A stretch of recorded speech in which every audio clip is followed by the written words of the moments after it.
UX Podcast Episode 274.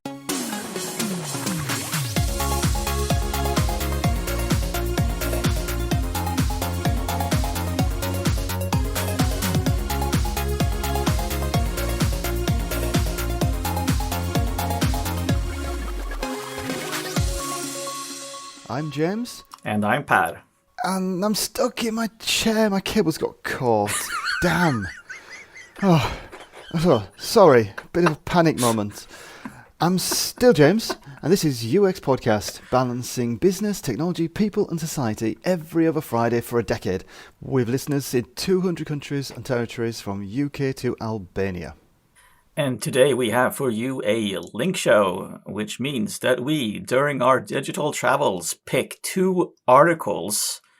It doesn't always have to be articles, though, does it? I mean, it's blog posts. It's sometimes we haven't had another podcast, though. But we each pick one, and we talk about it for 15 minutes. And we always say, do we have anything to say for 15 minutes? It turns out we always do. Strange that. And last time we had a link show, we ended up having just one article. Yeah, we had too much to say. Well, yeah, awesome. Stephen had too many things to inspire us about. So today's articles, we have two for you, as said, and one of them is System Thinking for Design Systems, which is by Buddy Tamrin. Who is... He's head of design in Indonesia Education and Civic Tech. Correct. You found your notes quicker than I found my notes. But... And the other one is, it's high time for product designers to become privacy practitioners, by Stephanie Lucas. Yep, and she's a UX professional, likes of us, but also very much a responsible design champion and advocate who does a lot of writing and thinking and teaching on how to design more ethically. We haven't decided which one to go first, so I'm going to say privacy over systems. Let's go for privacy. And P comes before S. Alphabetical. Yes. So Stephanie's written this article actually urging us as designers, as product designers, to understand privacy implications more and more proactively addressing these issues with design. And to be clear up front, she's not saying we need to know the legal stuff, and she's not saying we need to be the experts. She is saying we need to be paying more attention, because there are things going on in the world where people are becoming so much more aware of privacy issues when it comes to data collection and consent given. That means that there are always these aspects to websites where we should be putting more effort. Because sometimes we just say, well, the legal team can deal with that, or get a sign off from the lawyers, or we put that aside and somebody else decides what the text should look like, because it has to look a certain way. At least we think that way. And sometimes companies, I think, use these standard cookie banners, and we just say, okay, we'll use that because it's a simple decision.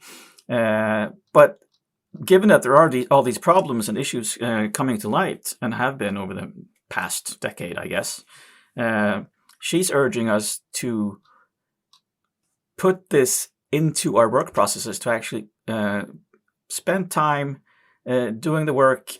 And I think the best part of the article, what I like most about it, is urging us to collaborate and cooperate more with legal teams, because that's, again, acknowledging how much designers can do in the way of helping others within our companies communicate in a better way with regards to the important issues that we all have to address, really. Yeah. I mean, as designers, we are designing the contact points with the users, or enabling the moments where privacy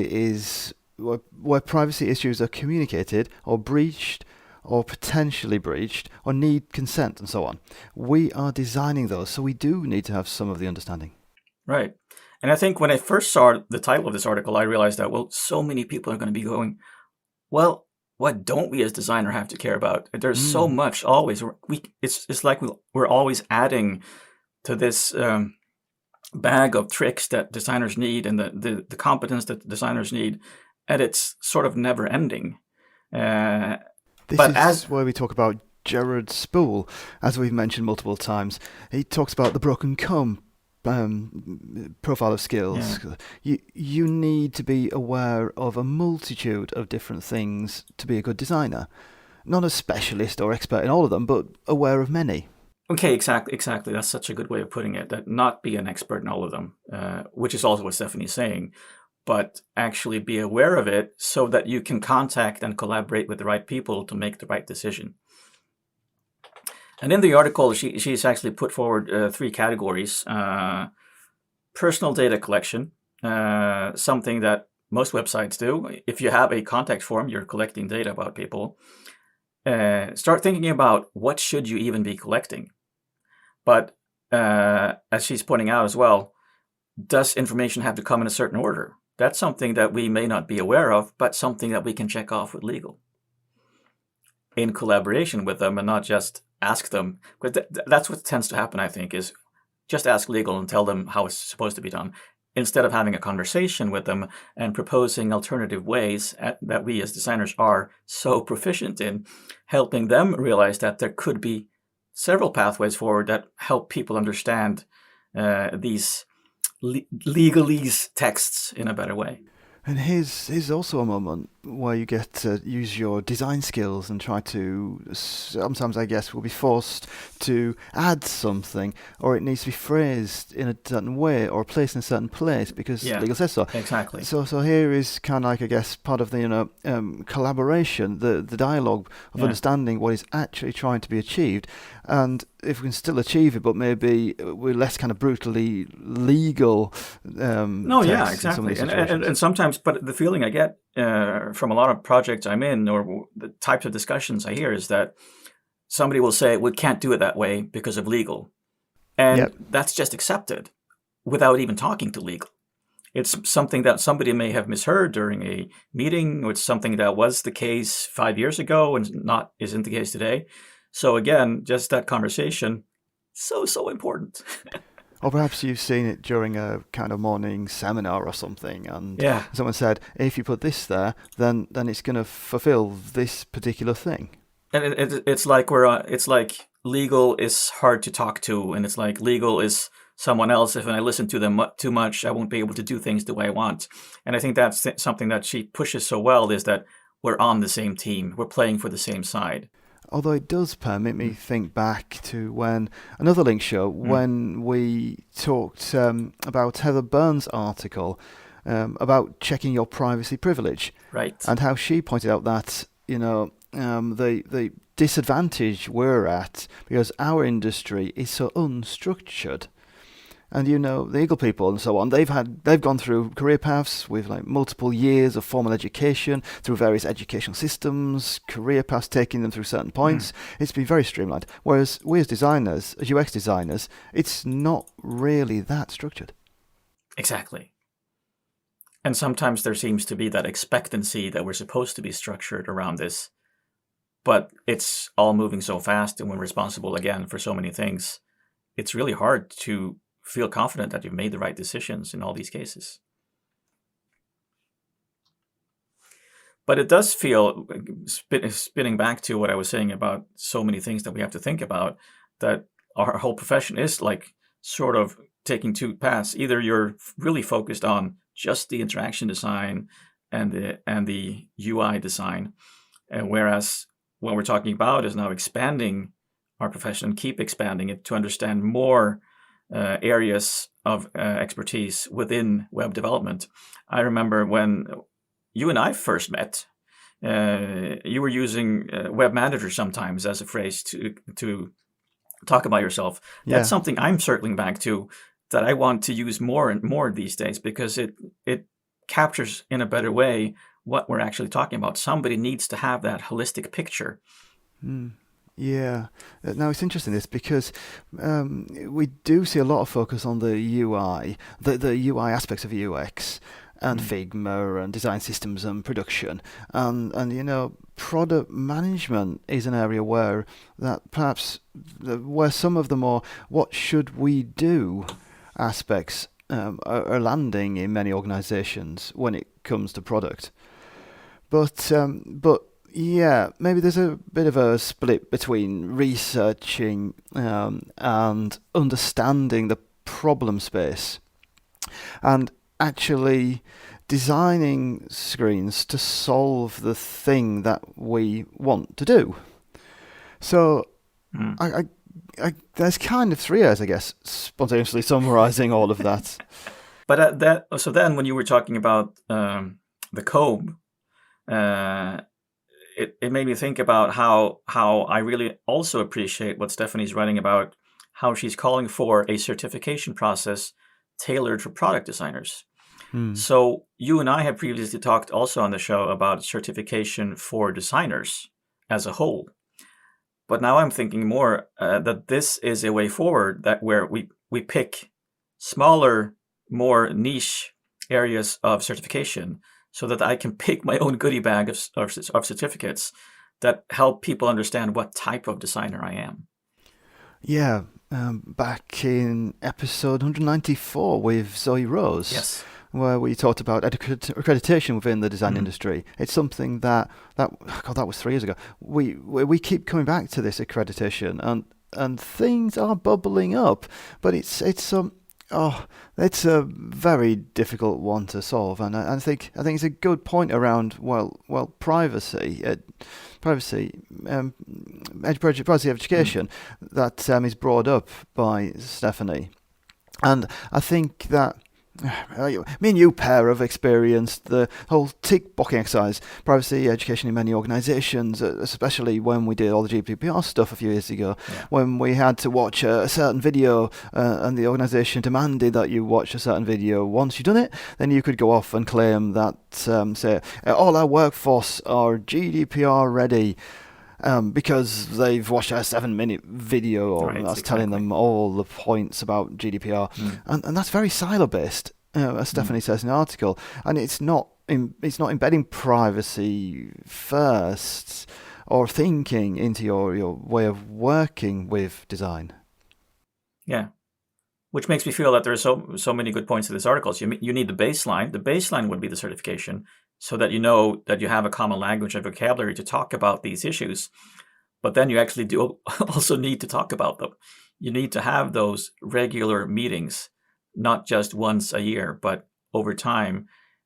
Create an environment where you're actually involving the people with the right expertise in your work, so that they feel that they are part of it, which allows you to learn from each other and not just one delivering a piece of this is how it should be written kind of material to the other. Yeah. I think jumping down, if I'm allowed to, to consent dialogues, that was the third of the 3 sections that Stephanie holds herself to in the article, and that's interesting as well for the collaboration side of things, and from a UX writing point of view, how you can work on these. This is also something we've visited over the years. How can you make a too lazy didn't read version of some of these privacy or some of these consent dialogues with huge amounts of text and things and legalese and really hard to understand stuff that no one reads? I mean, you and I are probably amongst the people that read slightly more and spend the time on checking consent boxes, various things. Yes. But I mean, if I spend any time watching anyone else visit a website, and definitely my kids, then it's almost like a reflex test where these consent dialogues. How quickly can you find the right button to press to make it go away? There's no consideration about which button to press half the time. It's just like you get rid of the thing so you can carry on doing what you want. Exactly. Which also a failure of consent, and actually it's not even arguably even legal, because you've got to have informed consent. Exactly, it's not legal, but it's so common and prevalent within the whole industry, within the whole world of websites that it's impossible to enforce the law. Yeah, yeah. I mean, because if I can see in the data that maybe you clicked on that consent form like 0.3 seconds after arriving on the web page or something. You haven't considered consent about that. Well, unless I've visited before, which I appreciate that's a response that a company can have. True. You visit, you can't be expected to read it every time you visit. How do I know it's the same? It's asking the same consent as last time. Exactly, without tracking that person. How does the company know that my opinions about consent haven't changed since last time? Yeah, it's a mess. Yeah. But again, a reason for us to be talking about it so much more. There was a third one, which was the second one in the article.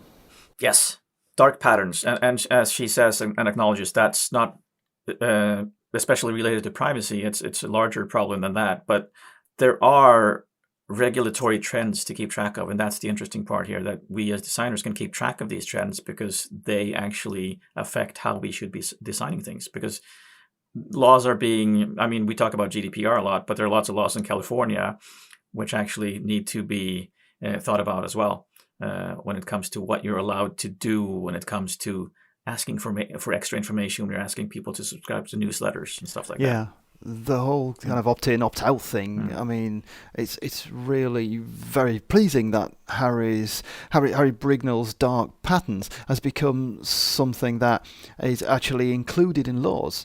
It's a good thing that the concept, the idea that we can have where you can do things digitally that effectively tricked people into doing something they weren't aware of is a really important milestone, I guess, in our digital progression over the years. And I love that because that makes me think that there's sort of a solution. Well, it's not a solution. There's never a solution. But to what Stephanie is after here, that we need to become more competent within this area.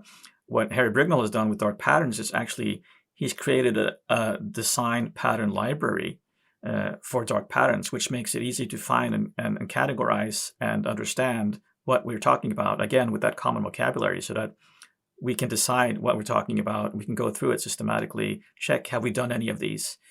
So it's a really good way of applying design to a design problem. And I know that Harry's talked about the dark side of dark patterns, and his website is used as a playbook. Oh, yeah, of course. Yeah, exactly. Yeah. Because it's the ultimate source to go to find how you do, and you can do stuff that tricks people, because he highlights all the ones showing you how to do it. But no. I think the positive aspects of it are where it enables us to understand the situations where it is a dark pattern, and how maybe discuss the legal aspects, and also, I guess, the moral aspects. Am I okay using moral there? Definitely. That we should be doing certain things. So as you said, it's not just privacy. I mean, that's going a little bit further than just privacy and dark patterns. But there are specific dark patterns that we use to get consent and get approval, get the kind of people to go forward and tick it legislatively. That it's good to meet legislative requirements without actually properly meeting them. Right, and I think that's where, if you're thinking, well, how can I keep track of all of this? Well, that's why you've started this collaboration process with your legal team, is that you actually talk with them and ask them for help in keeping track of these things that keep coming out, these changes to legislation that covers what you can and cannot do on the web. I think that was a good summary. I think so too. Let's see what we can talk about when it comes to systems.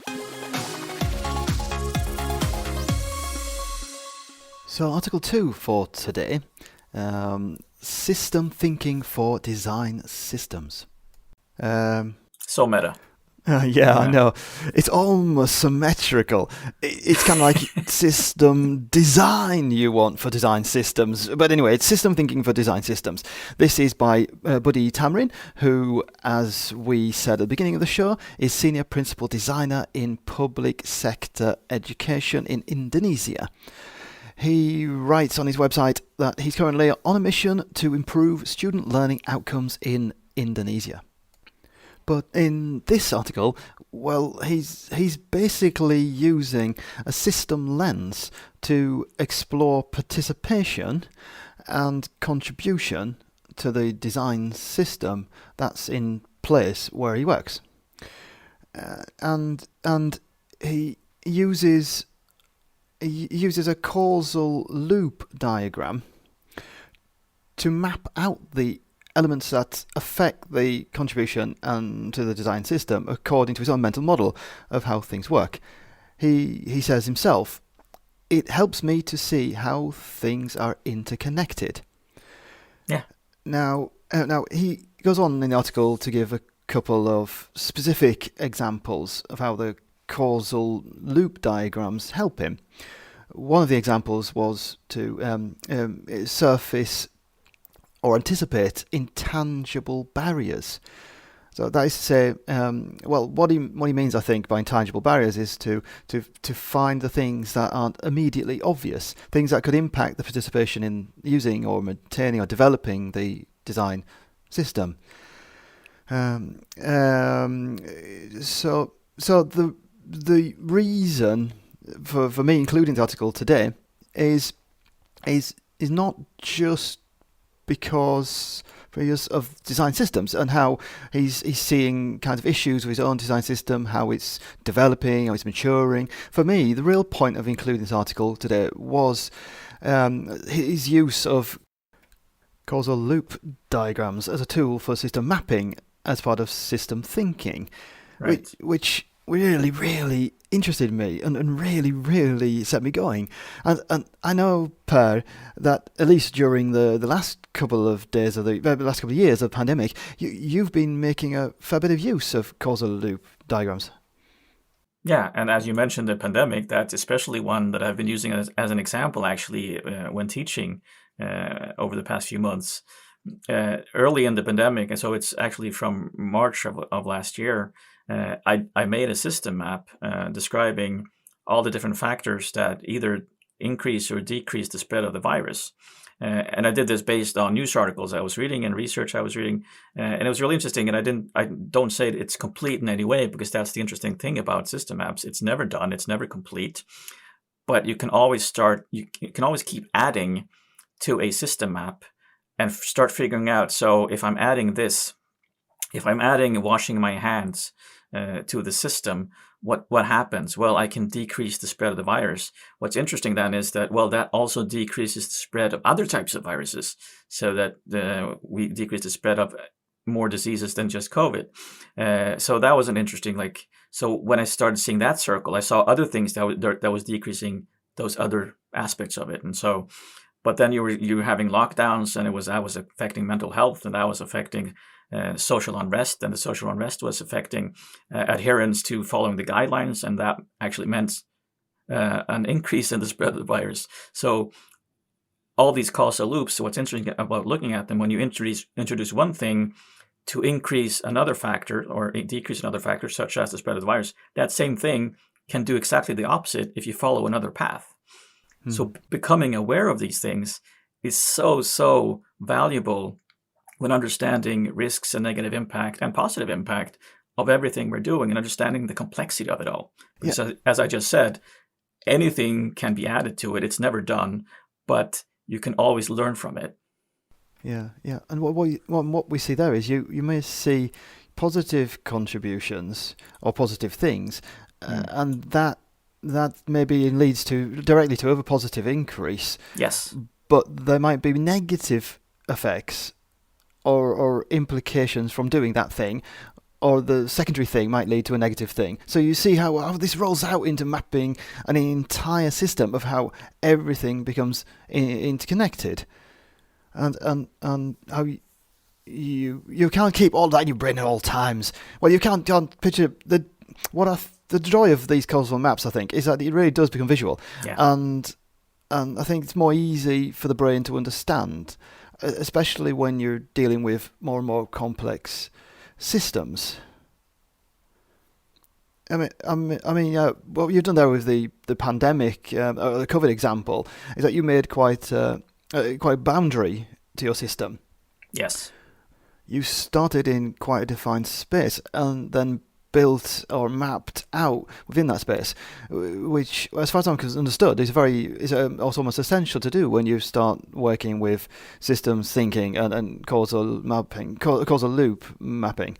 But you don't try and map the world. You're going to fail if you try and map the entire planet. But if you stick to a certain system, a bounded system, then you've got more chance of achieving something that you can build on, as you say, interconnected systems. But also acknowledging that, since the ultimate system app, of course, maps the entire world, and realizing that your system app always maps just a tiny, tiny part of it, that makes you a lot more humble when it comes to what you're trying to achieve, and realizing, but also more acknowledging and realizing, well, I think this is going to happen, but there are so many factors in play that I have not been able to map, that I have no idea about, that I have to keep an eye on what's happening, because if I don't, my assumption may prove to be very wrong. Yeah, and this goes to that everything is interconnected. Yeah. So, and we have a lot of the time, a lot of the work we've done, I think, even historically, we worked in a very linear fashion. I think in web design or digital design, we've had very much a factory production thinking process. Maybe we used to call it waterfall or whatever, but we've still got a very production-based way of working. Yes, we call stuff iterative and we have agile and all the rest of it, but ultimately we're often talking about linear flows with linear achievements, and whereas everything is interconnected, and it's all circular. It's loops. It's interconnected feedback loops. Buddy himself in the article encourages us to see things as systems, or obviously, but not as snapshots. And I think the thing about the point about snapshots is really good, relevant as well. Is we all too often, we do some research, we do an audit. Or analysis, or current state analysis, where we see where we are. We create a static thing, a snapshot of something that is intrinsically transient and changing all the time. But Buddy, he gives a personal example in the article. We often see things in a snapshot. For example, when I was in elementary school, I assumed my friend Tony was someone that was not motivated, and I labelled him as lazy. In reality, Tony had an issue in his family and didn't have the mental space or energy for school. The thought of his parents fighting and arguing was exhausting him. So seeing Tony's mental state as part of a bigger system rather than a fixed snapshot allowed Buddy to understand the situation better and be more empathetic and adjust his thinking and his attitude towards the situation as part of a bigger system. Right. It's such a lovely story as well, and it's so good at illustrating the boundaries of systems, because I think historically, if you look at someone having problem at school, you look at the school system, you look at what's happening there. And you don't look at the family system, because that's always seen as a separate entity. And that's obviously changed a lot over the past decades. But I think by expanding our understanding of the system and how we draw boundaries, and understanding that a system over there also affects a system over here, as I said, it makes us more humble, but also so it makes people understand more, and it actually changes the way people think. I love how he got that forward. Yeah. And we see this time and time again, that what you meet on the surface is like someone's kind of angry in a meeting, and you're wondering why they're angry in my meeting. The reason they're angry in the meeting might not be because of the topic of the meeting. Exactly. And it may not be about you. And a lot of people assume, well, was it something I did? Was it something I said? And again, it's all these assumptions that we make in all different contexts that cause poor decision making as well, in that we assume that this thing over here is the problem, so we fix that, instead of, again, now I'm going back to Stephanie's article about communicating and talking to people to understand, and listening, primarily and foremost, listening to people to understand and to give them space, and not always attacking them with questions. That's not what I'm saying, but actually giving space and understanding and acknowledging that I'm not seeing the whole picture here. Yeah. if we're gonna get slightly into the whole mental health side of things as well, as an example of how this kind of bigger, broader thinking is useful. Yes. Thinking back to our interview with Jennifer Akulian about mental health, but it's so much bigger than we are. And so to wrap up this, I really like the use of causal loop diagrams as part of system thinking. It's not the only way of mapping complex systems. There are plenty of different ones. I mean, I'm not.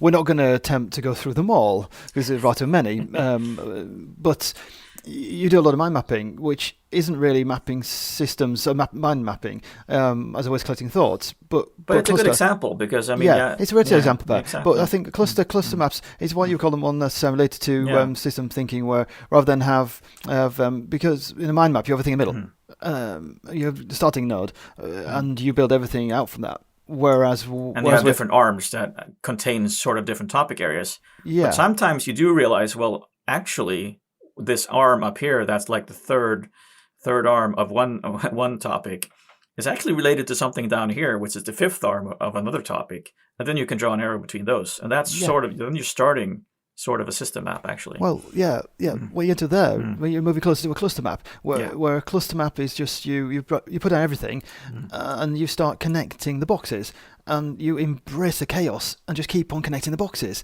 So you don't worry about it being like focused or structured like a mind map. This is all about mapping the connections. Yes. Which you can redraw or revise or produce other formats later, I guess, if you want. But more the point is that you get down to the chaos. Get it out there.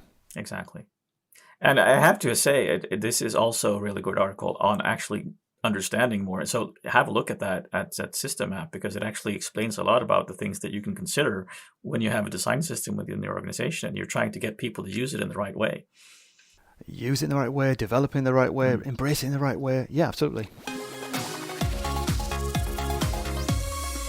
Thank you for joining us for this link show today. And as usual, you can help us produce UX Podcast by signing up for our volunteer lists.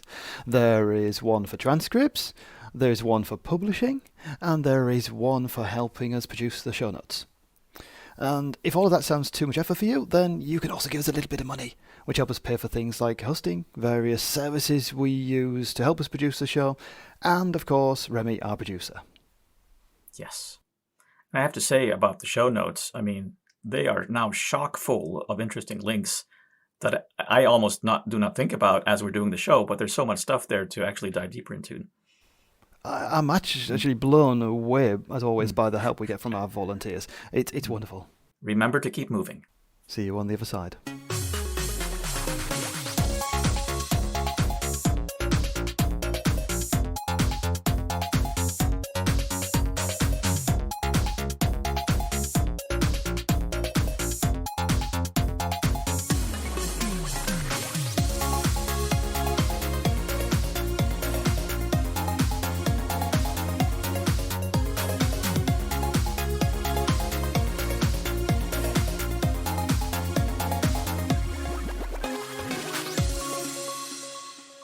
James.